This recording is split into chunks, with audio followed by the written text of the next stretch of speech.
مين؟ رأفت الهجان. يا نص يا حرامي. ايه ده؟ انتوا مين؟ والله ما انا سايبك الا لما تدفع كل اللي نصبت بيه على الناس في لندن يا حرامي. ايه الحكايه دي؟ انا مش فاهم حاجه. مش انت برضه رأفت علي سليمان الهجان ولا غيرت اسمك في مصر؟ لا انتوا الظاهر عليكم نصابين. نصابين طبعا نصابين. نصابين يا رأفت. اوعى عينك يا شاويش. شاويش يا عسكري. ايه الدوشه اللي جايه انت وهو؟ معرفش. الله معرفش. مش ده اللي فيكم هنا يا جماعه؟ يلا بينا يا جماعه نشوف ايه الحكايه. ايه الحكايه يا هواه؟ اربط على الجدع ده يا شاويش. يقبض علينا نسبة ايه؟ استنى ايه؟ مالك يا اسرائيل؟ استنى ما نعرف ايه الموضوع. لا ما دي ما بقتش عيشه، مش كل يوم والتاني حد يطلع لي بتلفيقه، دي ما بقتش بلد، ما بقتش بلد فعلا وما بقتش عيشه. كل واحد يلزم حدوده بلاش كلام اللي يودي في داهيه ده. فلوس يا نصاب، اوعى ايدك. تقدر تنكر انك اديت لي شيك بدون رصيد؟ تقدر تثبت ده؟ ها؟ اثبت ازاي؟ في قانون في البلد وفي اصول، وزي ما بيقول حضرة الشاويش اهو، كل واحد يلزم حدوده، انت فاهم؟ الزم حدودك ما تدعوش فيه. يلا بينا احمد. انت مش سامع الافندي اللي بيتخانق معاه بيقول له ايه؟ خلينا احنا بعيد. هو طلب مني نبعد عنه، مش من مصلحته ان حد يشوفنا معاه ولا من مصلحتنا احنا كمان. طيب وهو؟ هو هيعرف يتصرف. يلا احنا بينا. انا لا اقبلها نصاب. وكمان انت هنا نصاب. انا مش نصاب. لا نصاب. انا مش نصاب. نصاب. ايه هتعملوا عركه كمان في الشارع؟ اتفضل تقعد قدام على النقطه. انا موافق. قدام على النقطه اهو. اتفضل بيجي. يعني هو اداك شيك بالمبلغ بتاعك؟ حصل يا فندم. ولقيت له رصيد؟ بصراحة يا حضرة الضابط أيوة، إنما يعني استرديت فلوسك بالكامل؟ استرديتها فعلا بس وأنت يا دكتور؟ أخد مني 500 جنيه استرليني واداني شيك. بال 500 جنيه؟ أصل الموضوع يا فندم. أرجوك يا دكتور رد على سؤالي، أنت عارف الساعة بقت كام؟ أيوة يا فندم، لكن الحكاية الوقت حضرتك بتقول إنك اديته 500 جنيه استرليني، هو اداك شيك بكام؟ ب 650. يعني كنت بتسلف بالفايز؟ يا فندم يا حضرة الضابط المسألة يعني الوقت حضرتك خدت منه شيك تبين إنه بدون رصيد؟ تمام. الشيك معاك؟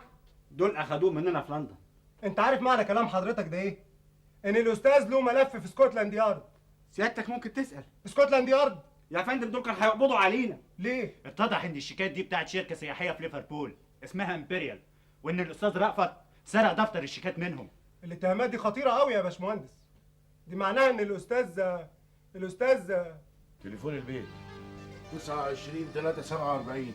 تليفون المكتب 6 48 3 24. النمرتين دول ما تكتبهمش يا ليفي مهما كان الامر. ما تطلبنيش في نمره منهم الا للشديد القوي. رأفت يا هجان، مش هو ده اسمك؟ ايوه يا فندم هو ده اسمي. اسمك ايه بالكامل؟ رأفت علي سليمان الهجان. ايه رأيك في الكلام اللي اتقال ده؟ ممكن لو سمحت يعني اطلب من سعادتك خدمه؟ يا فندم ممكن سعادتك تتصل باللواء محسن ممتاز في بيته؟ أنت هتنصب هنا كمان. مش دعوه بس عشان وبعدين سيبنا لما نخلص كلامك. متكلم صح قدام البيت. يا فندم ما تسمعش كلامه، ده إنسان متهور. بلاش كده بس عشان انت عايز فلوسك ولا عايز تضيع وقت؟ خلاص أنا آسف، دلوقتي شوف بنفسك. قلت لي اكلم مين بقى يا سيدي؟ اللواء محسن ممتاز يا فندم. لواء حته واحده؟ ايوه يا فندم حته واحده. طب ايه رايك بقى ان الداخليه كلها ما فيهاش لواء بالاسم ده؟ لا ما هو مش في الداخليه يا فندم، ده لواء في الجيش كمان. وده في انهي سلاح بقى؟ هو في الحقيقه انا ما اعرفش هو في انهي سلاح، بس كل اللي اعرفه يعني انه ابن خالتي. بقول لك يا رأفت ما تشوفش فيها. مالكش انت دعوه. وبعدين بقى في داهية. وبعدين في الليله اللي مش هتعدي دي. أنا آسف يا فندم. مالكش دعوه، انت بكلم لا. الضابط، مالكش دعوه. وبعدين وده نمرته كام بقى يا سيدي؟ 29 347.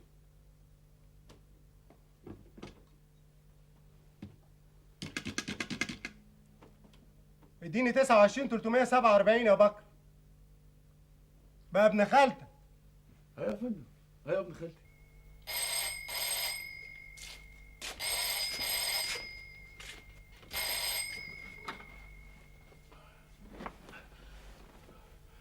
الو. سعاده اللواء محسن ممتاز من فضلك. انا محسن، مين اللي بيتكلم؟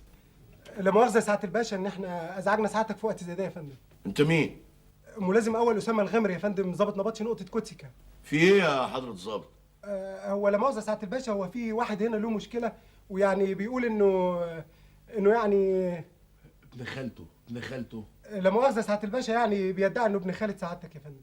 اسمه ايه؟ اسمه سعادتك اسمه رأفت علي سليمان الهجان يا فندم. ايه اللي جاب الولد ده عندك يا حضره الضابط؟ هو سعادتك هنا في دكتور بيدعي انه اداله شيك بدون رصيد في لندن يا فندم. هو قدامك؟ ايوه سعاده الباشا. طب ادوني. اتفضل يا استاذ رأفت. شو عشان نفس، شو عشان نفس.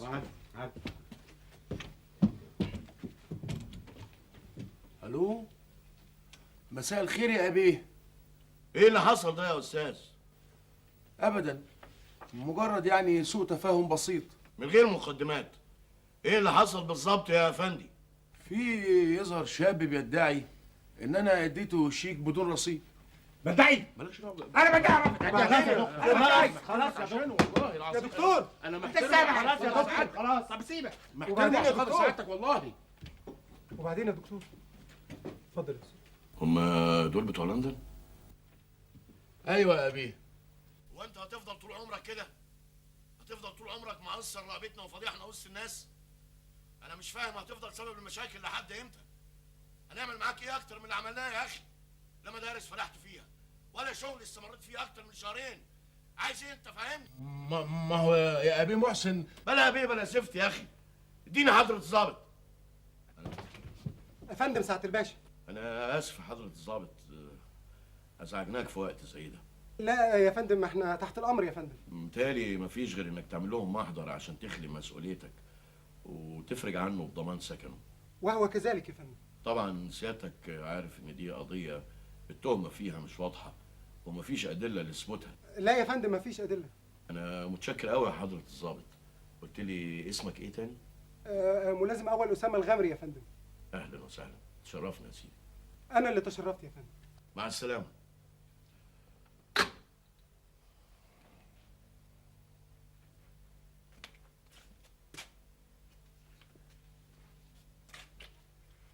بتكلم مين يا محسن؟ ها؟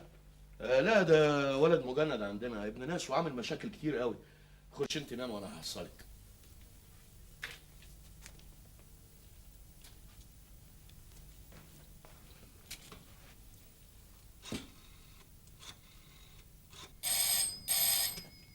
أفندم، أهلا يا محسن، خير؟ اسمعني كويس ونفذ اللي هقولك عليه بالحرف الواحد لأنه مفيش وقت على الإطلاق.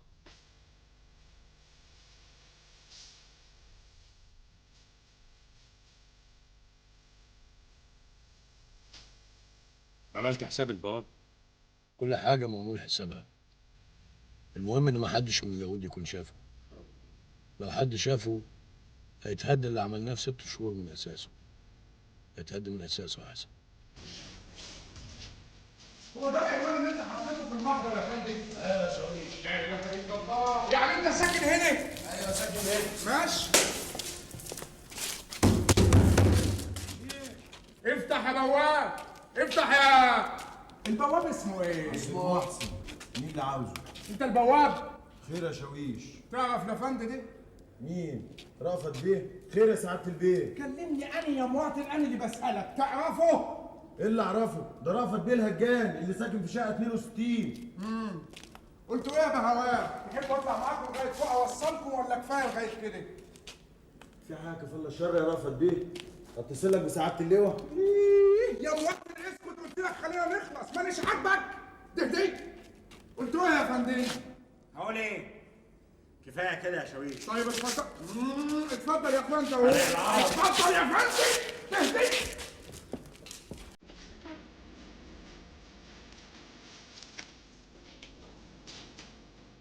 الرجاله فوق بقالهم حوالي 10 دقايق. وهدومه. أكيد سليم لمها وسبق بيها على الشقة التانية.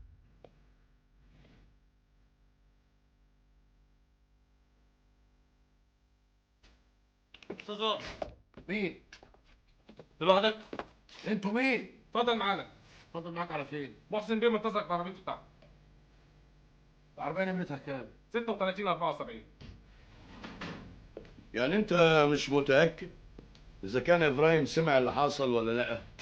اللي انا متاكد منه يا محسن بيه انهم بعد ما كانوا جايين ناحيتنا وبعد انا ما زعقت وقلت كل واحد يلزم حدوده وقفوا ورجعوا تاني.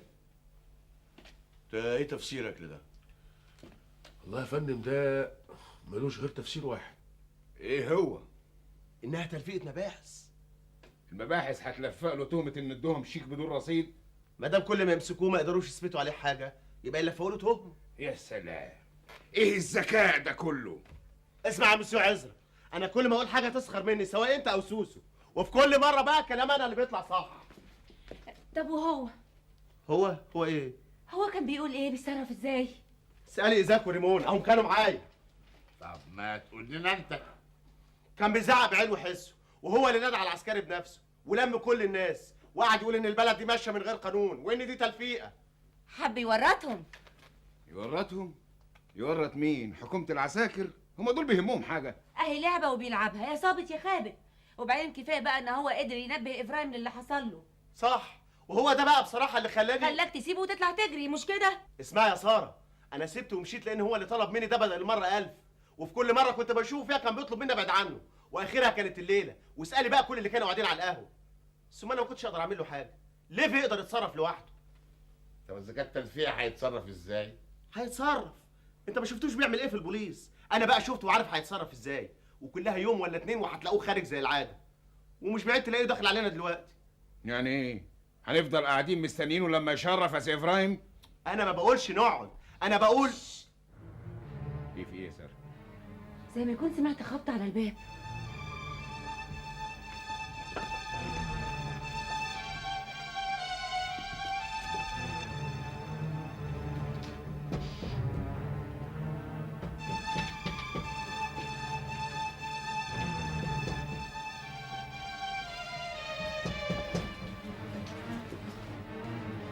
مين؟ انا ليفي. افتحها يا ساره. مالك؟ ايه الحكايه؟ اقفل الباب. ايه اللي حصل؟ اخد نفسي الاول. طب تعالى تعالى جوه. بصوا من الشباك، شوف حد في الشارع ولا لا. خلي بالك ما تولعش النور.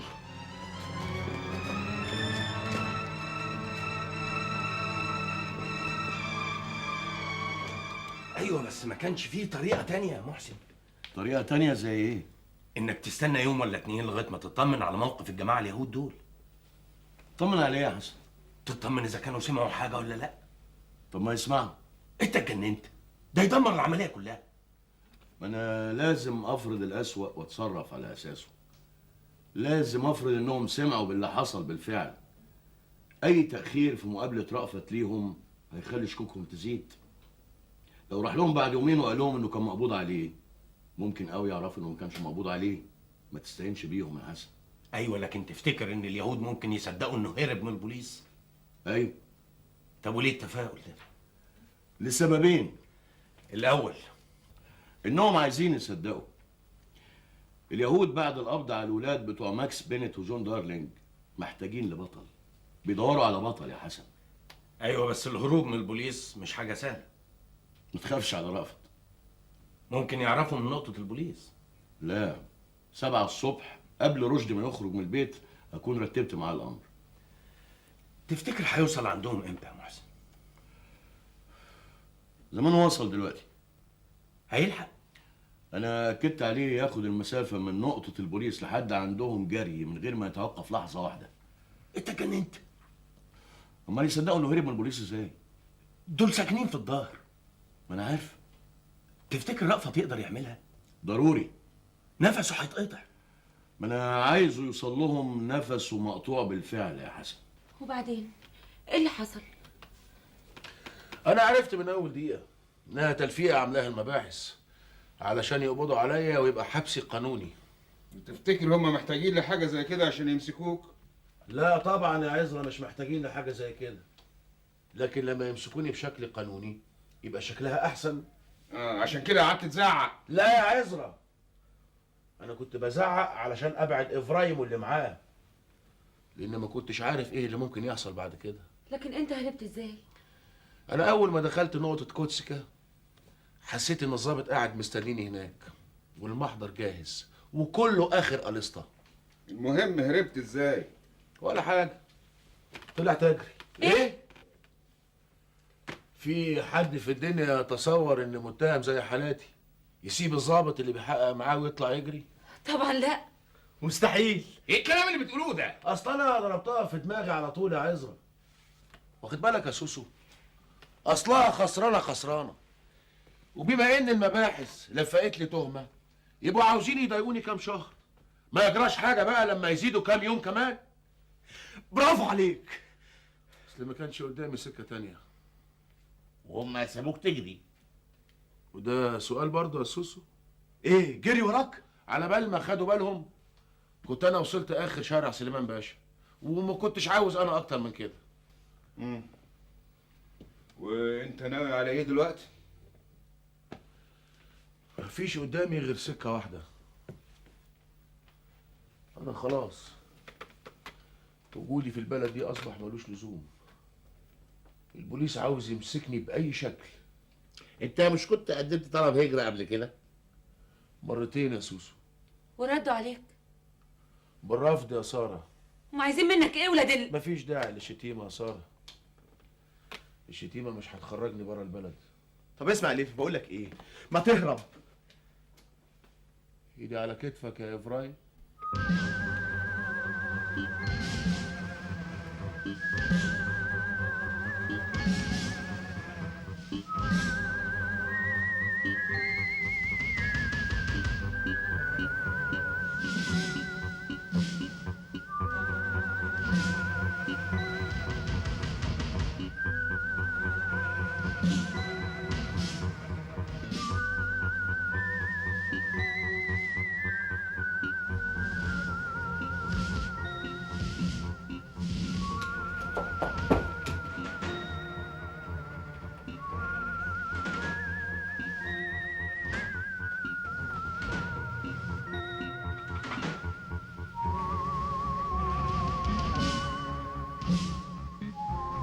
البنات هم نقطة ضعفك الوحيدة يا ليفي.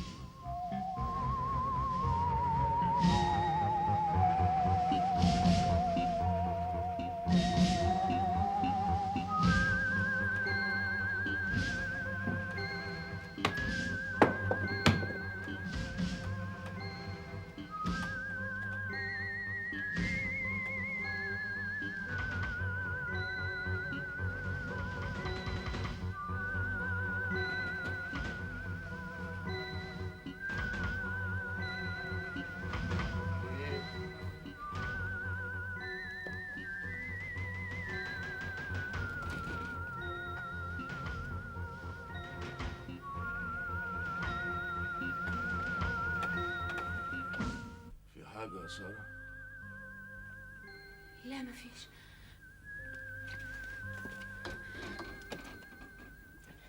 بس أنا قلت يمكن أنت تكون محتاج حاجة.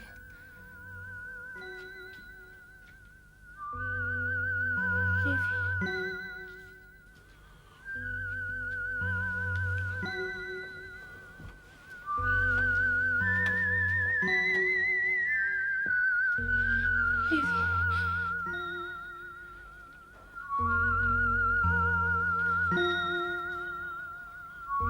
غلط غلط يا فندم انا بني ادم.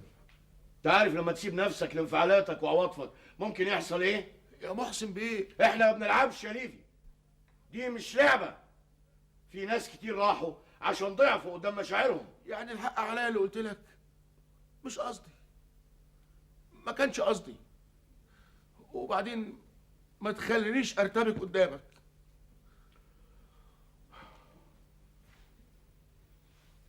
شوف يا ليفي، كل واحد فينا في نقطة ضعف. الإنسان القوي هو اللي يتغلب على نقطة ضعفه دي، وانت عيبك الوحيد الجنس اللطيف. الجنس اللطيف، عارف. بالنسبة لك مش هيبقى جنس لطيف، هيبقى وحش مخيف. ما هو لو سيادتك كنت انت فاهم معنى اللي انا بقوله ده ايه؟ يا محسن بيه بالراحة عليا شوية. انت مش عارف ان انا خايف عليك؟ ما تخافش عليا يا محسن بيه، انا برضو انسان، مهما كان الامر انسان. شفت بقى؟ والمغريات هتكتر حواليك، وكل يوم هتكتر اكتر. ممكن تتحط في سكتك من غير ما تاخد بالك. سيادتك مش بتثق فيا؟ انت ممكن تقع في الحب. اهو ده بقى اللي لا يمكن هيحصل ابدا ابدا ابدا. ليه؟ انت مش لسه قايل انك انسان؟ وعندي احساس يا فندم. محسن بيه، لو فرضنا اني حبيت واحده، هحبها هي فلانه بنت فلان، لكن انا هبقى فاهم ومتاكد وواثق 100% انها ما بتحبنيش انا، ما بتحبش رأفت الهجان، لكن بتحب واحد تاني اسمه ليفي كوهين او ياكوف بنيامين حنانيا.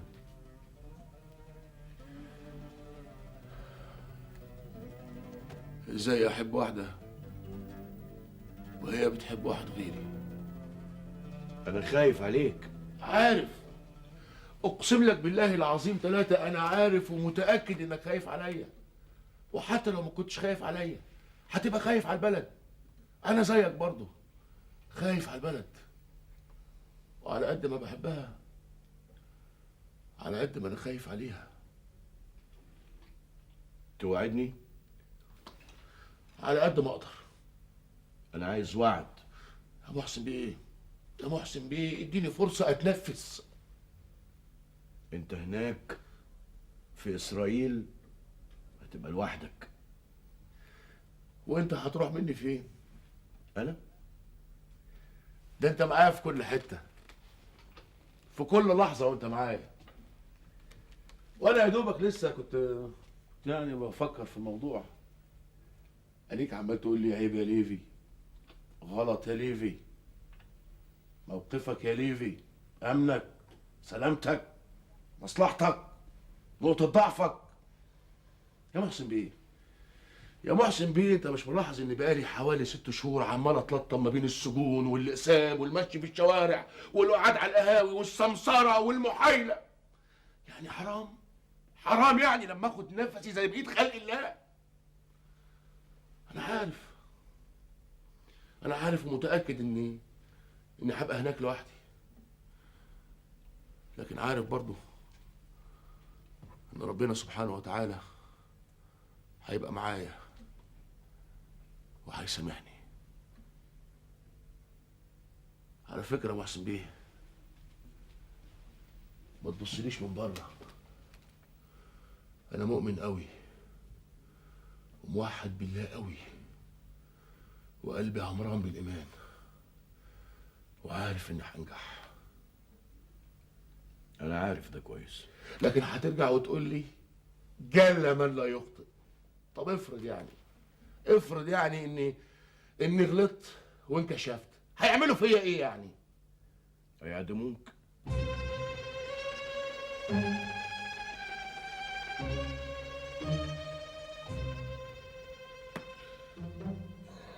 طيب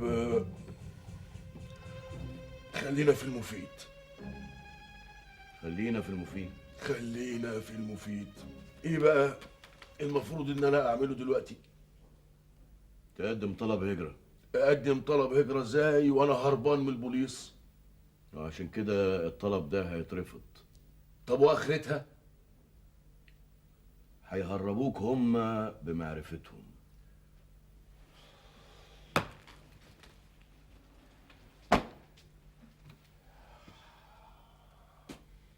ايه مالك؟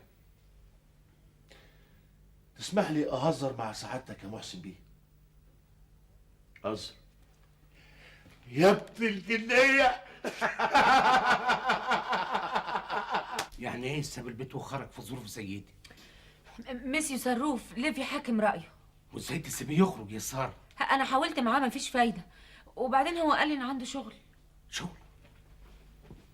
شغل ايه؟ معرفش، ما قاليش. ده متهم هيمسكوه. ما اعتقدش، اصل اللي زي ليفي كوهين وبعد اللي عمله امبارح في نقطة كوتسيكا بيبقى عارف هو بيعمل ايه بالظبط. لا قولي لي يا ساره. شالوم، ايه يا حبيبي؟ ازاي تخش من غير ما تستأذن؟ اسف مسيو صروف، اسف يا خواجه. ايه حصل ايه؟ مسيو ابراهيم بره عايز يقابلك. ابراهيم؟ ايه اللي جابه هنا دلوقتي؟ مش ده المهم، خليه يدخل. اتفضل. باردون مسيو الصاروخ، بس كان لازم اجي. في ايه يا ابراهيم؟ تعال يا حبيبي. ايه الحكايه؟ شيلو، عايز حاجه يا اخويا؟ سلامتك مسيو صاروخ، سلامتك. ايه الحكايه يا ابراهيم؟ البوليس جه المحل. المحل؟ ايوه، وخدوني على نقطه كوتسك. بتهمه ايه؟ قالوا اني بعرف ليفو كوهين وبقعد معاه، وسالوني هو فين. حصل امتى الكلام ده؟ اول ما دخلت المحل على طول دخلوا ورايا زي ما يكونوا كانوا مستنيين. وعملوا معاك ايه؟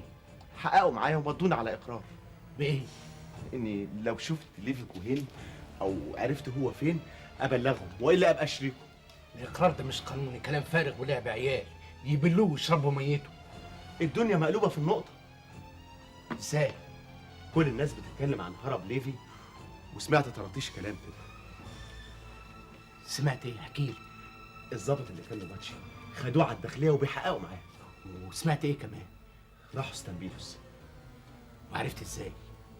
النقطه قريبه من القهوه. لما افرجوا عني قلت اشرب فنجان قهوه واجي. وشفت مين هناك؟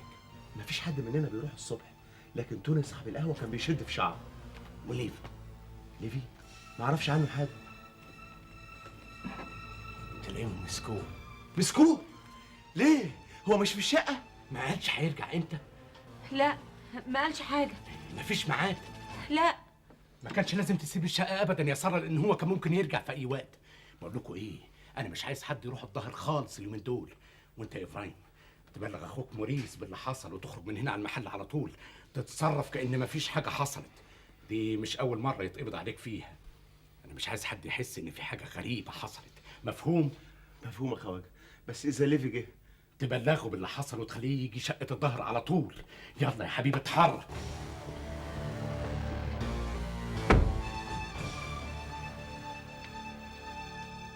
ايه يا عزة؟ ايه؟ انا شايف انك مش مطمن. عايز الصراحة يا خواجة صروف، أنا فعلا مش مستريح أبدا. اسمعوا الكلام اللي هقول لكم عليه ده كويس قوي، نفذوه بالحرف الواحد عشان كلنا نطمن.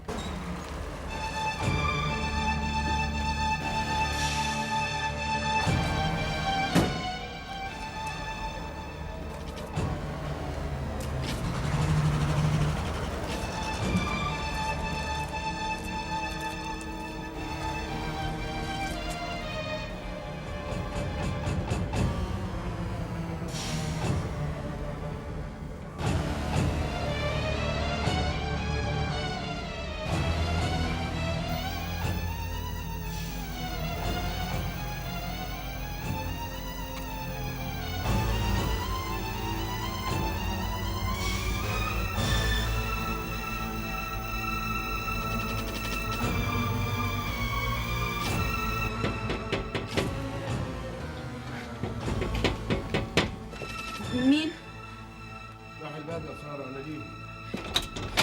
ليفي، ليفي كنت فين؟ كنت فين؟ شغلتني عليك. قص عليك، شغلتني. مالك يا ساره؟ الا مالي، انا قاعده من الصبح منتظراك. معقوله؟ اصل انت ما تعرفش ايه اللي حصل النهارده. انت دلوقتي هتقولي لي على كل اللي حصل. البوليس كان بيدور عليك في كل حته النهارده. ده امر طبيعي، ما فيهوش يعني شيء غريب. ومسكوا ابراهيم امتى؟ النهارده الصبح. ليه؟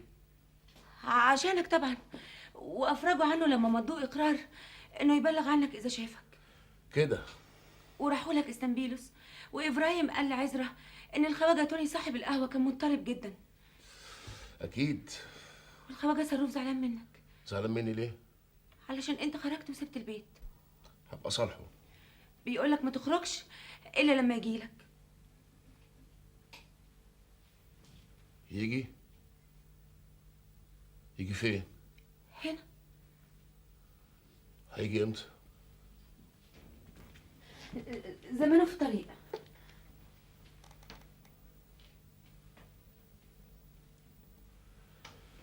ما عقبالك يا ساره.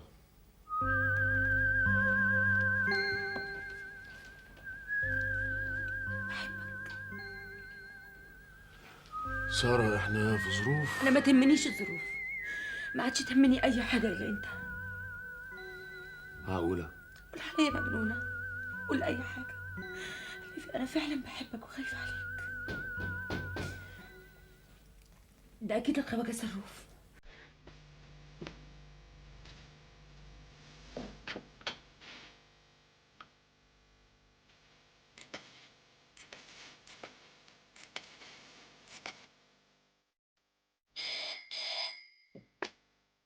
يا فندم. مساء الخير يا فندم. مساء النور يا عفيفي، ايه الاخبار؟ الخواجه صاروف دخل البيت من دقيقه ونص. ايه؟ مين؟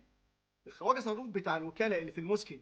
لوحده ولا كان معاه حد؟ عبد السلام كان ماسك نص الشارع، وبيقول ان صاروف كان مستني من حوالي نص ساعه في عربيه ملاكي مش بتاعته، وكان معاه سوسو، وان ليفي عدى عليهم ولا خدش باله منهم خالص. بعد شويه صاروف ساب العربيه ونزل لوحده وساب فيها سوسو. عبد السلام مشي وراه لحد ما دخل العماره. حد تاني طلع على ساره؟ العماره دخلها وخرج منها ناس كتير يا فندم. طب فتح عينك كويس، قول لعبد السلام يرجع مكانه وما يسيبوش مهما كان الامر. انت قاعد ولا تيجي اعزمك على العشاء في حته كويسه؟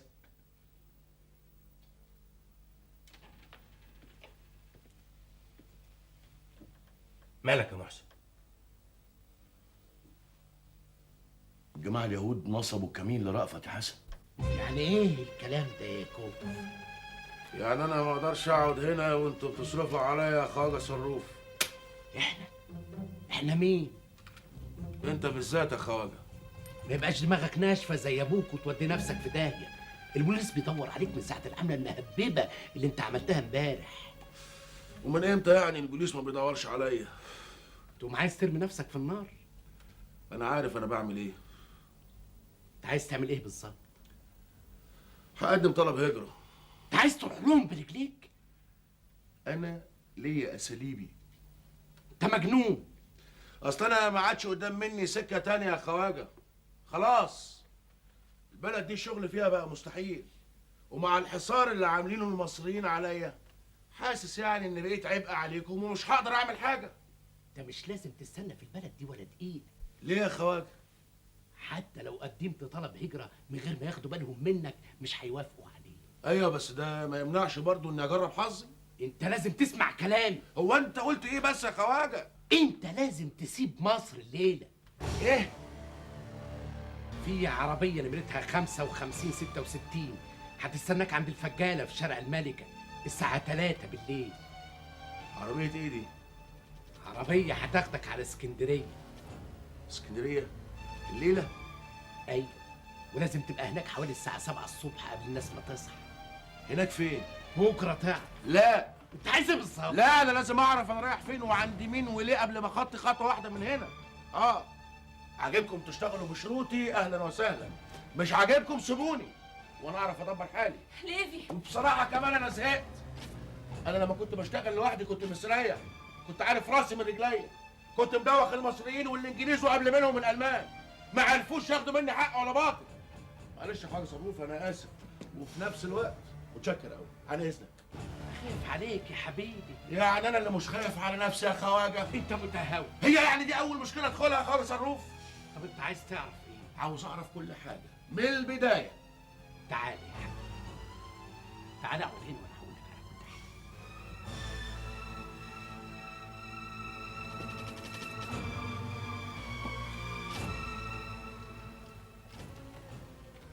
حاجه. العربيه هتاخدك على بيت الخواجه سمحون.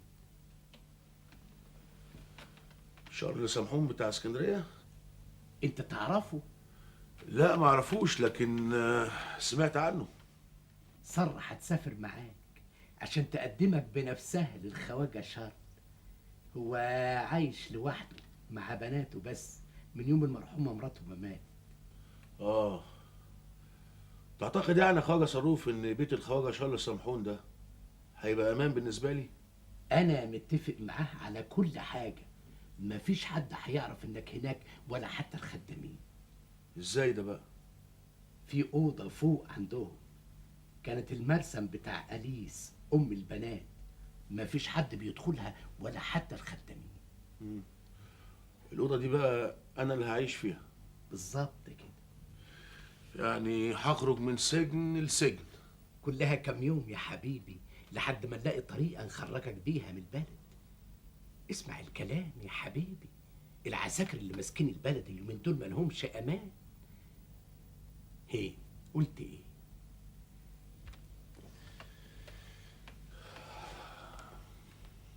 ابوك كان كده يا سارة. بنيامين طول عمره كانت دماغه ناشفه.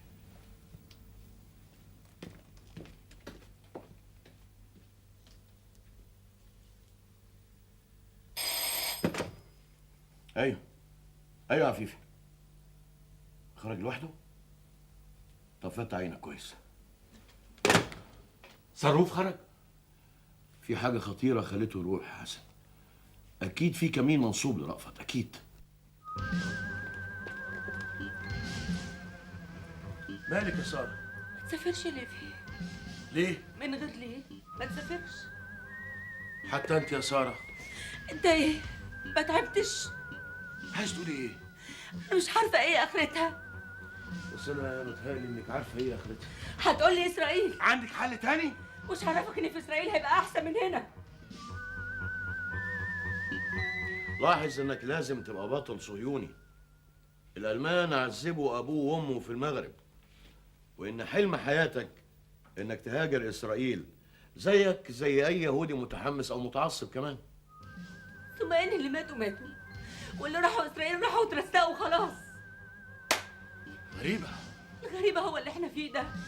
مارسيل ناني ومرمية في السجن بقالها كذا شهر وقدامها كذا سنة. عملت ايه؟ طب قول لي احنا عملنا لها ايه؟ سارة أنت اللي بتقولي الكلام ده؟ عشان بحبك يا ليفي. مش عارفة جرالي ايه لكن بحبك. طب تعالى نتجوز ونعيش هنا. ما احنا عايشين هنا كويسين، وبعدين احنا مولودين هنا. بلاش، تعالى نتجوز ولما نحوش قرشين نطلع بيهم على فرنسا. ليفي قلت ايه؟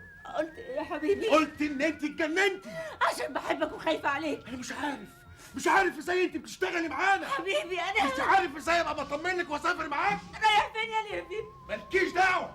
ليفي استنى انا بحبك يا ليفي. انت اللي زيك ما يلزمنيش. انا هكون في الميعاد في شارع الملك.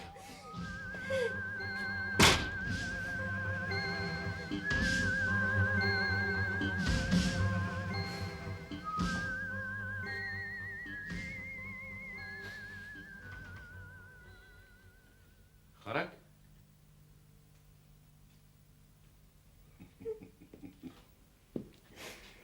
بس برافو عليك يا سارة. تصوري يا حياتي، أنا نفسي صدقتك. عايز اثبات اكتر من كده ايه يا عزرا؟ سارة، أنت بتبكي روحي؟